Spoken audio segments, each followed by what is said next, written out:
When I was young, my family lived overseas. I lived in Indonesia for a few years. And my mother, she didn't have the money to send me where all the American kids went to school. But she thought it was important for me to keep up with an American education. So she decided to teach me extra lessons herself, Monday through Friday. But because she had to go to work, the only time she could do it was at 4:30 in the morning. Now, as you might imagine, I wasn't too happy about getting up that early. And a lot of times I'd fall asleep right there at the kitchen table. But whenever I'd complain, my mother would just give me one of those looks and she'd say, "This is no picnic for me either, Buster."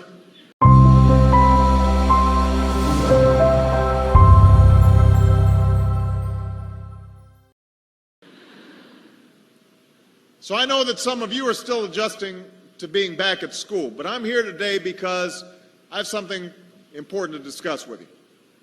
I'm here because I want to talk with you about your education and what's expected of all of you in this new school year. Now, I've given a lot of speeches about education, and I've talked about responsibility a lot. I've talked about teachers' responsibility for inspiring students and pushing you to learn. I've talked about your parents' responsibility for making sure you stay on track and you get your homework done and don't spend every waking hour in front of the TV or with the Xbox. I've talked a lot about your government's responsibility for setting high standards and supporting teachers and principals and turning around schools that aren't working, where students aren't getting the opportunities that they deserve. But at the end of the day, we can have the most dedicated teachers, the most supportive parents, the best schools in the world, and none of it will make a difference. None of it will matter unless all of you fulfill your responsibilities. Unless you show up to those schools, unless you pay attention to those teachers, unless you listen to your parents and grandparents and other adults and put in the hard work it takes to succeed. And that's what I want to focus on today. The responsibility each of you has for your education. I want to start with the responsibility you have to yourself. Every single one of you has something that you're good at. Every single one of you has something to offer. And you have a responsibility to yourself to discover what that is. That's the opportunity an education can provide. Maybe you could be a great writer. Maybe even good enough to write a book or articles in a newspaper, but you might not know it until you write that English paper, that English class paper that's assigned to you. Maybe you could be an innovator or an inventor, maybe even good enough to come up with the next iPhone or the new medicine or vaccine, but you might not know it until you do your project for your science class. Maybe you could be a mayor or a senator or a Supreme Court justice. But you might not know that until you join student government or the debate team. And no matter what you want to do with your life, I guarantee that you'll need an education to do it. You want to be a doctor or a teacher or a police officer? You want to be a nurse or an architect, a lawyer or a member of our military? You're going to need a good education for every single one of those careers. You cannot drop out of school and just drop into a good job. You've got to train for it and work for it and learn for it. And this isn't just important for your own life and your own future. What you make of your education will decide nothing less than the future of this country. The future of America depends on you.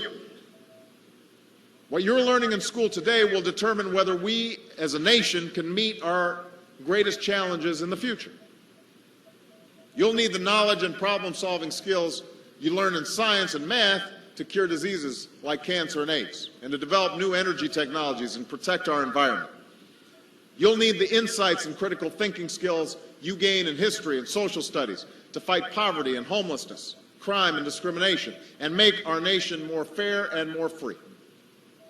You'll need the creativity and ingenuity you develop in all your classes to build new companies that will create new jobs and boost our economy. We need every single one of you to develop your talents and your skills and your intellect so you can help us old folks solve our most difficult problems. If you don't do that, if you quit on school, you're not just quitting on yourself, you're quitting on your country. Now, I know it's not always easy to do well in school. I know a lot of you have challenges in your lives right now that can make it hard to focus on your schoolwork. I get it. I know what it's like. My father left my family when I was 2 years old, and I was raised by a single mom who had to work and who struggled at times to pay the bills and wasn't always able to give us the things that other kids had. There were times when I missed having a father in my life. There were times when I was lonely and I felt like I didn't fit in. So I wasn't always as focused as I should have been on school. And I did some things that I'm not proud of. And I got in more trouble than I should have. And my life could have easily taken a turn for the worse. But I was lucky. I got a lot of second chances. And I had the opportunity to go to college and law school and follow my dreams.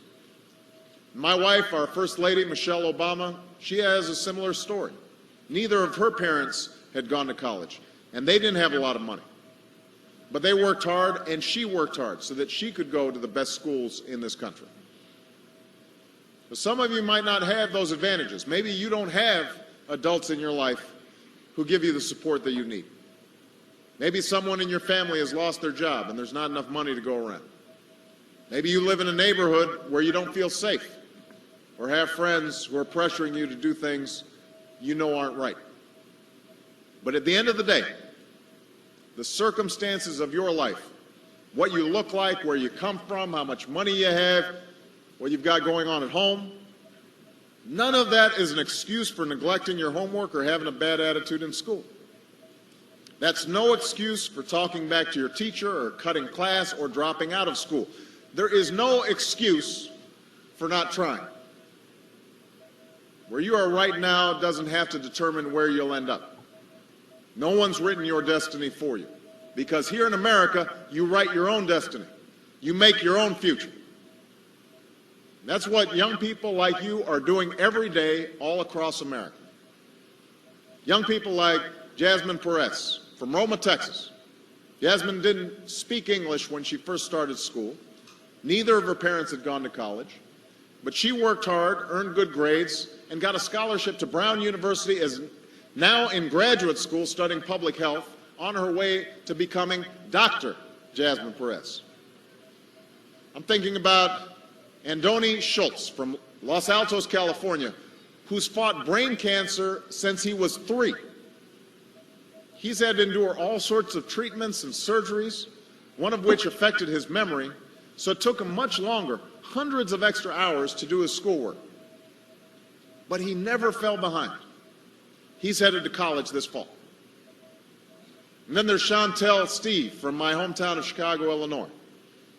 Even when bouncing from foster home to foster home in the toughest neighborhoods in the city, she managed to get a job at a local health care center, start a program to keep young people out of gangs, and she's on track to graduate high school with honors and go on to college. And Jasmine, Andoni, and Chantel aren't any different from any of you. They face challenges in their lives just like you do. In some cases, they've got it a lot worse off than many of you. But they refuse to give up. They chose to take responsibility for their lives, for their education, and set goals for themselves. And I expect all of you to do the same. And that's why today I'm calling on each of you to set your own goals for your education and do everything you can to meet them. Your goal can be something as simple as doing all your homework, paying attention in class, or spending some time each day reading a book. Maybe you'll decide to get involved in an extracurricular activity or volunteer in your community. Maybe you'll decide to stand up for kids who are being teased or bullied because of who they are or how they look. Because you believe, like I do, that all young people deserve a safe environment to study and learn. Maybe you'll decide to take better care of yourself so you can be more ready to learn. And along those lines, by the way, I hope all of you are washing your hands a lot and that you stay home from school when you don't feel well so we can keep people from getting the flu this fall and winter. But whatever you resolve to do, I want you to commit to it. I want you to really work at it. I know that sometimes you get that sense from TV that you can be rich and successful without any hard work, that your ticket to success is through rapping or basketball or being a reality TV star. Chances are you're not going to be any of those things. The truth is, being successful is hard. You won't love every subject that you study. You won't click with every teacher that you have. Not every homework assignment will seem completely relevant to your life right at this minute.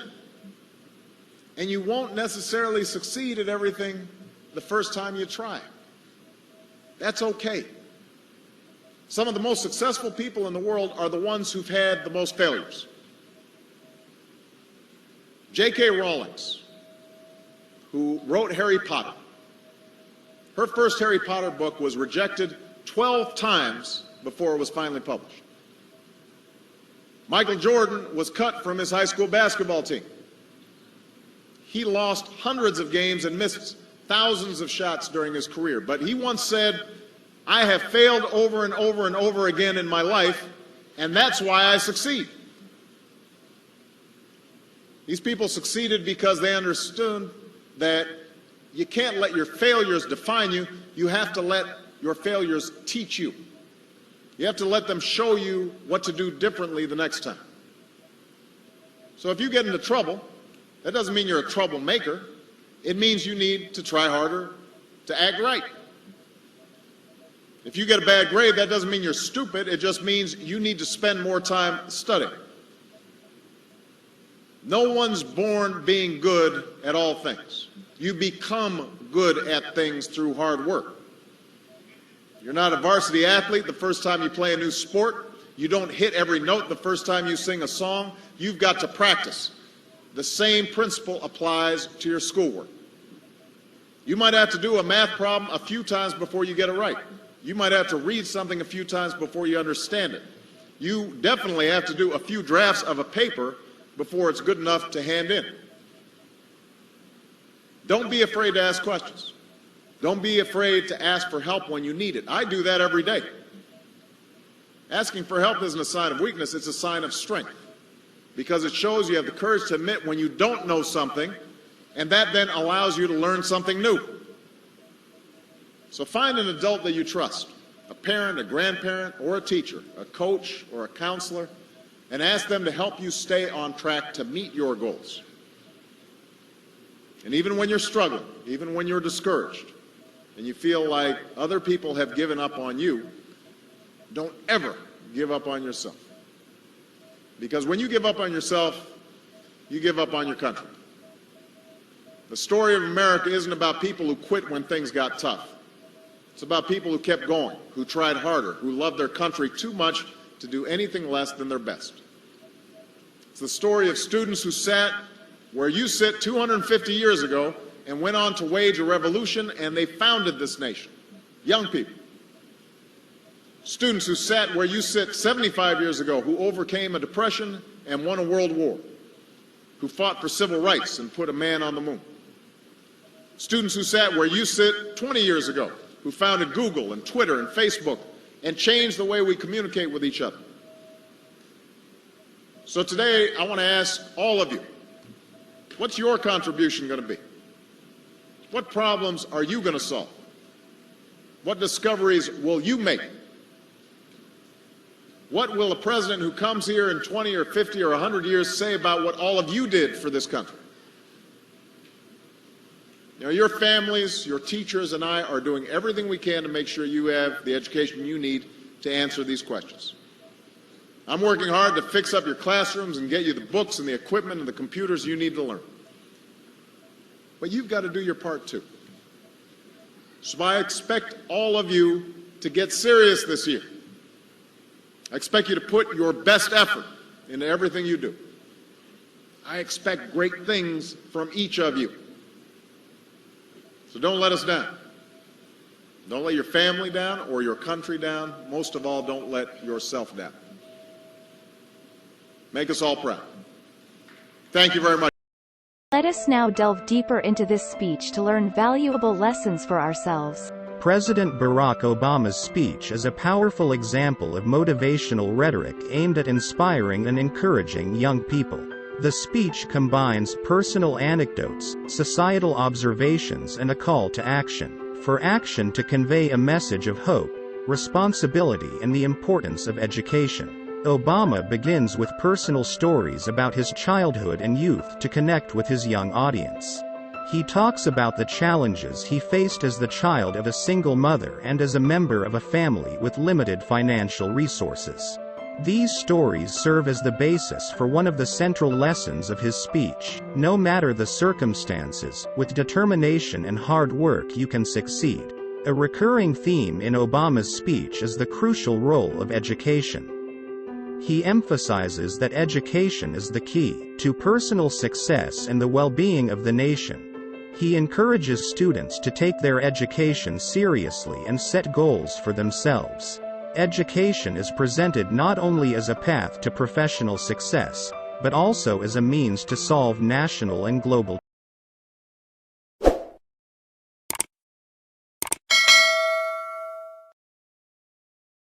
Obama talks about the inevitability of setbacks and failures in life. He uses examples of famous personalities such as J.K. Rowling and Michael Jordan to show that failure is part of the path to success. These stories emphasize the message that perseverance and resilience are crucial to achieving goals. A central aspect of the speech is the appeal to personal responsibility. Obama calls on the students to take responsibility for their own education and future. He emphasizes that their decisions and actions have a direct impact on their lives and their community. This call for personal responsibility is combined with the encouragement to work for the common good and bring about positive change in society. The speech is laced with motivational messages. Obama uses encouraging words and challenges the students to believe in themselves and to pursue big goals. He speaks of the importance of believing in one's own potential, and the need to work hard to realize one's dreams. President Barack Obama's speech is an inspiring example of motivational communication. It conveys important lessons about the importance of education, overcoming adversity, personal responsibility, and the pursuit of personal and social success. Its message is aimed at inspire young people to take themselves and their education seriously and actively work to create a better future for themselves and their communities. Stay tuned for our next motivational video where we will present inspiring contributions. Thank you for being with us today. Please don't forget to Nous vous remercions d'avoir regardé. Nous espérons que cette vidéo vous a apporté un éclairage précieux. N'oubliez pas de vous abonner à notre chaîne et d'activer la fonction de notification pour rester au courant de nos vidéos informatives.